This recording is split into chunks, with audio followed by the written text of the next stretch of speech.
ஏன் ஒல்லியா அவ்வளோண்டு டவுளோண்டு இருக்க, 4 எலும்பு 2 மீட்டர் தோலம் தான் உடம்புல இருக்குது, எப்படிமா இந்த டபராலாம் நீ தூக்குற, பார்த்தாலே பாவமா இருக்குதுமா, யார் பெத்த புள்ளியோ இவ்வளோ பாவமா இருக்குது, இந்த டபராவை தூக்கும்போது நீ உடஞ்சிருவ போல இருக்குதேம்மா அப்படின்பா. பாடி ஷேமிங், இந்த உருவகேலி அப்படின்றது பார்த்தீங்கன்னா, இப்போ நான் வந்து பார்க்கறதுக்கு ரொம்ப ஒல்லியா இருக்கேன். ஸோ இந்த ஒல்லியா இருக்கேன் அப்படிங்கிறதுக்காக நிறைய இடங்கள்ல எனக்கு வாய்ப்புகள் கூட மறுக்கப்படும். ஒல்லிக்குச்சின்னு சொல்லுவாங்க, ஒல்லிக்குச்சி மாராணின்னு சொல்லுவாங்க, ஒட்டடை குச்சின்னு சொல்லுவாங்க. சின்ன வயசுல ரொம்ப குட்டியா இருப்பேன், ரொம்ப குட்டியா இருப்பேன்.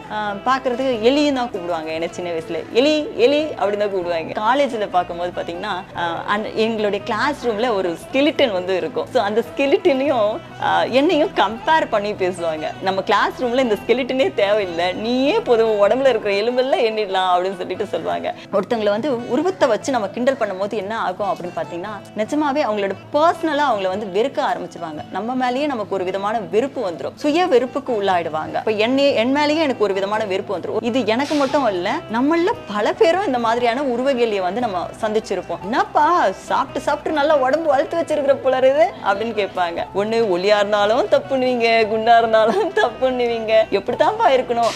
எல்லாருக்கும் கடவுள் வந்து ஒரு ஃபிட்டான பிசிக் வந்து கொடுக்கல, பட் ஒவ்வொருத்தருமே யூனிக் இல்லையா. இப்போ எல்லாருமே ஒரே மாதிரியா படைச்சிருக்கணும்ன்ற அவசியம் இல்லை இல்லையா. இப்போ இந்த வீடியோஸ் எல்லாம் வந்ததுக்கு அப்புறம் கேட்பாங்க, நிறைய பேர் ஃபோன் பண்ணி கேட்பாங்க, ஏமா நீ ஏன் ஒல்லியா அவ்வளோண்டு டவுளோண்டு இருக்க, 4 எலும்பு 2 மீட்டர் தோலம் தான் உடம்புல இருக்குது, எப்படிமா இந்த டபராலாம் நீ தூக்குற, பார்த்தாலே பாவமா இருக்குதுமா, யார் பெத்த புள்ளியோ இவ்வளோ பாவமா இருக்குது, இந்த டபராவை தூக்கும்போது நீ உடஞ்சிருவ போல இருக்குதேம்மா அப்படின்பாங்க. ஆக்சுவலி அக்கறையா சொல்றாங்க, அது கரெக்ட். பட் ஆனா நான் ஒல்லியா இருக்கேன் அப்படிங்கிறதுனால நான் அன்ஹெல்த்தி அப்படின்னு சொல்லிட முடியாது இல்லையா. ஒல்லியா இருக்கிறவங்களையாவது விட்டுருங்க, இந்த குண்டா இருக்கலாம் ரொம்ப பாவங்க, இந்த குண்டா இருக்கிறவங்களை போட்டு இவ்வளோ குண்டா இருக்கேன்னு சொல்லி ஷேம் பண்ணி என்ன பண்ணுவாங்க, பாவம் அவங்களை நினைச்சதை கூட சாப்பிட முடியாது. அவங்க ஆசைப்பட்ட ஒரு எண்ணெய் ஐட்டம் சாப்பிட மாட்டாங்க, ஒரு பஜ்ஜி சாப்பிட மாட்டாங்க, எந்த ஒரு நான்வெஜ் சாப்பிடணும்னா கூட அவங்களுக்கு கஷ்டமா இருக்கும். இப்படி நிறைய விஷயங்கள் ரெஸ்ட்ரிக்ட் பண்ணி தன்னையே ரொம்ப வருத்திக்குவாங்க. எதுக்குன்னா இவங்க கிண்டல் பண்றாங்க, நம்மள அசிங்கமா சொல்றாங்க, நம்மள வந்து 4 பேர் மத்தியில அசிங்கப்படுத்துறாங்க அப்படின்னு சொல்லிட்டு. இதெல்லாம் பண்றவங்க யாரா இருப்பாங்க சொல்லி பார்ப்போம். மோஸ்ட்லி நம்மளுடைய ஃப்ரெண்ட்ஸ், நம்மளுடைய க்ளோஸ் சர்க்கிள். இது எதுக்காக செய்யறாங்க,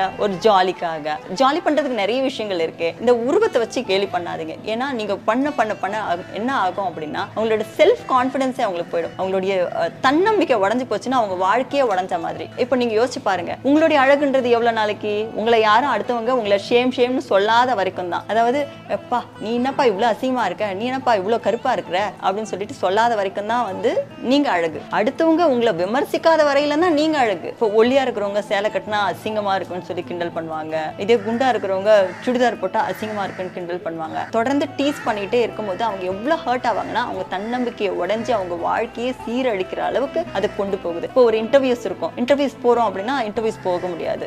ஒரு ரூமர் கிரியேட் பண்ணிட்டாங்க. ஏன்னா எந்த வேலைக்கு போனோம்னாலும் அழகா இருக்கிறவங்கள தான் வேலைக்கு எடுப்பாங்க அப்படின்ற மாதிரி ஆயிடுச்சு இன்னைக்கு காலகட்டம். இப்போ ஒரு விளம்பரம் வேணும்னா அழகான பெண்களையோ இல்ல ஒரு அழகான அட்ராக்டிவான ஒரு பர்சன்ஸை தான் நம்ம காமிக்கணும் அப்படின்ற மாதிரி இன்னைக்கு எல்லா இடங்களிலுமே வந்துடுச்சு. இப்போ ஒரு ரிசப்ஷனுக்கு ஆள் எடுக்கணும்னா கூட அழகா இருக்கும், வெள்ளையா இருக்கணும், அழகா இருக்கணும், இந்த மாதிரி ரூல்ஸ் அண்ட் ரெகுலேஷன்ஸ் வந்துச்சு. இப்போ இது மாதிரி எந்த வேலைக்கு போனோம்னாலும் அந்த மாதிரியான ஒரு எதிர்பார்ப்புகள் வந்துச்சு. அழகு இல்லாதவங்களா, இப்போ கருப்பா இருக்கிறவங்க எல்லாம் வாழ தகுதி இல்லாதவங்களா, ஒருத்தவங்களை ஈஸியா அவங்களுடைய உருவத்தை வச்சு நம்ம ஈஸியா கிண்டல் பண்ணிட்டுறோம். ஆனா அவங்களுடைய டேவே எவ்வளோ ஸ்பாயில் ஆகுது. இப்போ போற போக்குல நம்ம பாட்டு பேசிட்டு போயிட்டே இருக்கோம், ஆனா அந்த டேல அவங்க எவ்வளோ மன உளைச்சலுக்கு ஆளாகிறாங்க, அவங்க தன்னம்பிக்கை எந்த அளவுக்கு உடையுது, அவங்க எவ்வளவு தூரம் வருத்தப்படுவாங்க அப்படின்னு என்னைக்காவது நம்ம அவங்க இடத்துல இருந்து நம்ம யோசிச்சு பார்த்தோம், நின்று பார்த்தோம் அப்படின்னா நிச்சயமா நம்ம யாருமே அவங்களை கிண்டல் பண்ண மாட்டோம்.